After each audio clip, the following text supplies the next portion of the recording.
ہمارے ساتھ موجود ہیں۔ عدیل،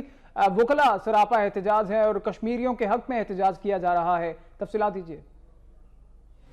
جی بالکل، اس وقت میں لاہور ہائی کورٹ کے باہر موجود ہوں، جہاں پہ جو وکلا برادری جو آج کشمیریوں سے اظہار یکجہتی کے لیے احتجاج کر رہی ہے۔ آپ کو یہ بھی بتاؤں کہ ایوان عدل سے وکلا کی کثیر تعداد نے ریلی کی صورت میں یہاں پر آئے ہیں لاہور ہائی کورٹ کے باہر، اور جہاں پر جو ہے بھارت کے جو غاصبانہ قبضہ ہے کشمیر پر، اس کے خلاف شدید احتجاج کیا جا رہا ہے، نعرے بازی کی جا رہی ہے، اور جہاں پہ جو ہے بھارت میں شہید حزب المجاہدین کے کمانڈر برہان وانی شہید کو خراج عقیدت پیش کیا جا رہا ہے۔ وہیں بھارت کے ظلم و ستم اور مودی سرکار نے جو پاکستان کے خلاف جو ہے غاصبانہ قبضے کی کوشش کی اور جو ہے کنٹرول لائن کے اوپر جو فائرنگ کی، اس کی بھی شدید الفاظ میں مذمت کی ہے، اور جو ہے اظہار یکجہتی کی ہے کشمیریوں سے۔ مقررین کا خطاب کرتے ہوئے یہ کہنا ہے کہ بھارت جو ہے زبردستی، زور اور ڈھونس اور اسلحے کی بنیاد کے اوپر جو ہے کشمیر میں زیادہ دیر تک قابض نہیں رہ سکتا، اور ان کا یہ بھی کہنا ہے کہ اقوام متحدہ جو ہے اس چیز کا سختی سے نوٹس لے کے بھارت جو ہے پاکستان کا پانی بند کرنے کی جو دھمکی دے رہا ہے، اسے کسی صورت میں بھی برداشت نہیں کیا جائے گا،